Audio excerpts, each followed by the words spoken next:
Au nom du Père et du Fils et du Saint-Esprit. Amen.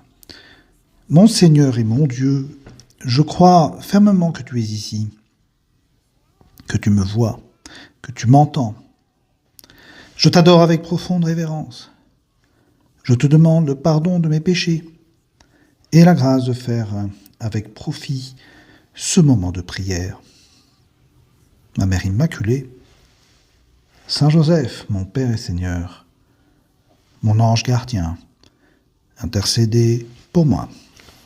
Vous l'avez remarqué, depuis hier, nous sommes donc entrés dans ce que l'on appelle le temps ordinaire. C'est-à-dire que c'est ce temps de Noël et de l'Avent que nous avons connu, qui s'est concrétisé dimanche par l'Épiphanie et puis lundi par le baptême du Seigneur.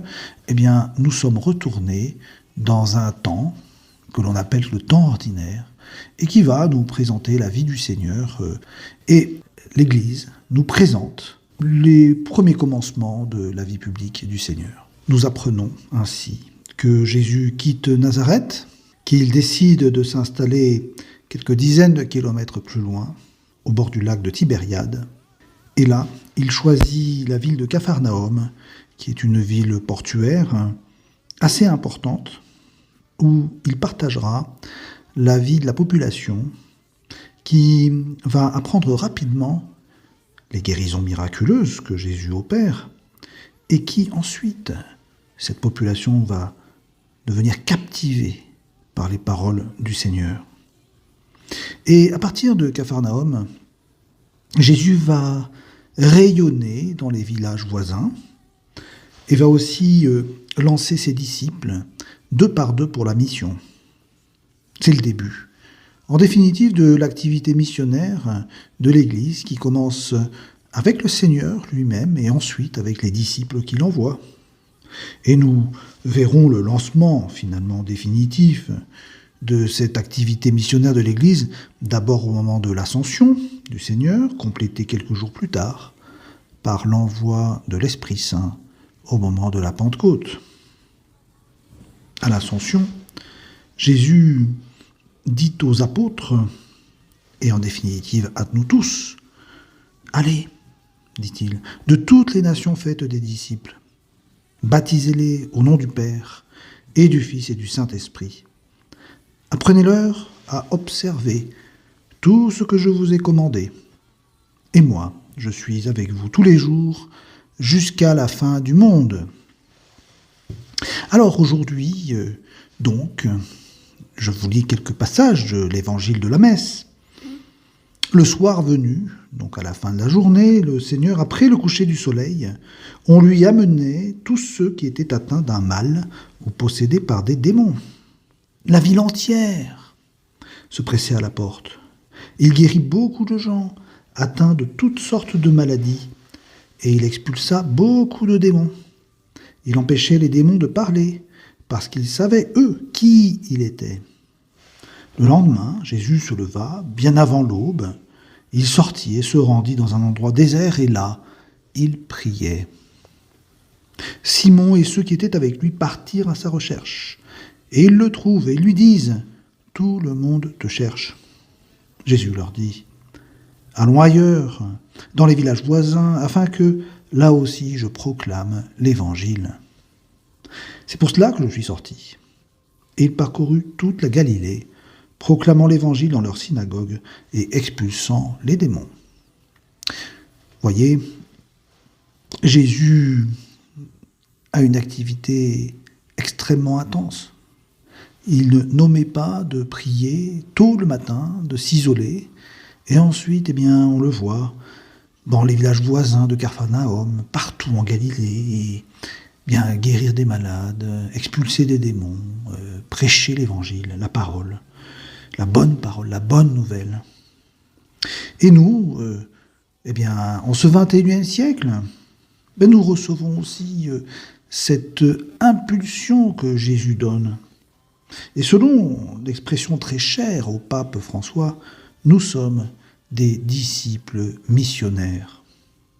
Disciples missionnaires chargés par Jésus de répandre dans le monde entier la bonne nouvelle du salut. Alors, eh bien, que faire ?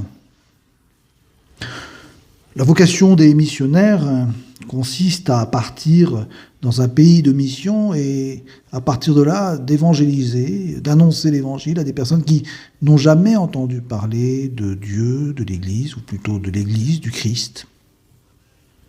Mais évidemment, ce n'est pas la vocation de tous. Nous ne sommes pas tous, au départ, dans des pays de mission. En fait, nous vivons quand même dans des environnements de grande ignorance vis-à-vis de Dieu et du Christ. Et ce qui se produit dans l'Évangile se produit aussi dans nos villes, dans nos campagnes. Là où nous sommes, Jésus regarde la multitude errant comme des brebis sans pasteur, et là, je crois que ça n'a pas changé.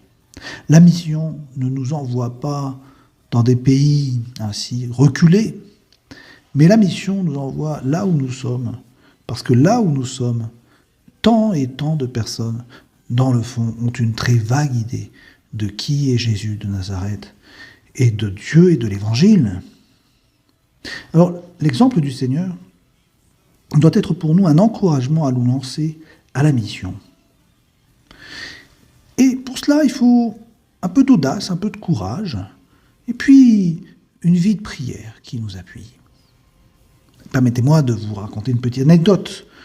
Un jour, un de mes amis faisait une promenade avec un collègue à lui. Et ce dernier n'avait vraiment aucun intérêt pour la religion. Et il le faisait savoir très clairement. Alors, passant devant une église, mon ami propose à ce collègue d'entrer un petit instant dans l'église, pourquoi pas pour aller prier. Mais, évidemment, son compagnon refuse, et avec quelques mots assez désagréables. Il lui dit « vas-y, et moi je t'attends dehors ». Et ainsi agirent-ils. Et alors, au retour, son collègue lui dit sur un ton goguenard « Alors, qu'est-ce qu'il t'a dit, Jésus ?» Et mon ami lui répondit « Eh bien, il m'a dit qu'il t'attendait. » Et là, cette réponse provoqua chez le collègue de cet ami à moi un trouble intense qui dura toute la journée. Et le soir, après s'être séparés, chacun rentrant chez lui, ce collègue appela mon ami au téléphone et en lui demandant des conseils pour apprendre un peu concernant le catéchisme, la religion catholique, etc.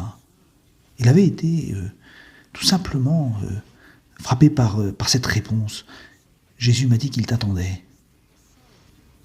En fait, nous devons tous essayer de faire naître en chacun, chaque homme, le désir de Dieu. Parce que le désir de Dieu existe. L'homme a besoin de croire, ça j'en suis convaincu. Et l'homme a besoin de transcendance. Il peut rejeter cette question pendant des années, et même en se moquant un peu des autres. Mais tôt ou tard, la question de Dieu, la question de la transcendance et la question de sa propre relation avec Dieu, bien vient, et puis elle peut même déstabiliser une existence. Et là, chers amis, il faut être présent. Il faut que nous soyons présents pour nos contemporains. Vous me direz, ce n'est pas facile d'entrer dans la vie des gens parce que, surtout dans certaines sociétés, la religion fait partie de la vie privée des gens. Et donc, on n'entre pas dans la vie privée. Et c'est une erreur. Et d'autres pourraient nous dire « Ah, moi je suis timide, je n'ose pas parler de ces sujets, et en plus, je ne sais peut-être pas grand-chose, je suis maladroit. » Ou bien, comme me disait une personne, bien, s'il y a quelqu'un avec qui je dois faire de l'apostolat, c'est d'abord avec moi-même. Bref, des raisons pour ne rien faire, nous en avons plein. Beaucoup. Et ainsi, ce serait dommage, nous serions des disciples sans mission. Disciples du Christ sans mission. Ça ne va pas. Nous sommes des disciples missionnaires. Et il faudrait pouvoir répéter chacun d'entre nous avec saint Paul. Prêcher l'Évangile n'est pas pour moi un titre de gloire. C'est une nécessité qui m'incombe, en vertu du commandement de Jésus-Christ. Oui, malheur à moi si je ne prêchais pas l'Évangile. C'est pas beau ça ? Il y a comme une espèce d'obligation qui ne vient pas, je dirais, d'un commandement moral, mais de quelque chose qui est à l'intérieur de moi. Malheur à moi, si je ne prêchais pas l'évangile, je ne peux pas faire autrement, je suis pris par le Christ. Mais nous devons sentir cela très fort. Et moi, ce que je vous suggère, eh bien, c'est de demander à la Sainte Vierge Marie de vous apprendre cela, à être des disciples missionnaires du Seigneur.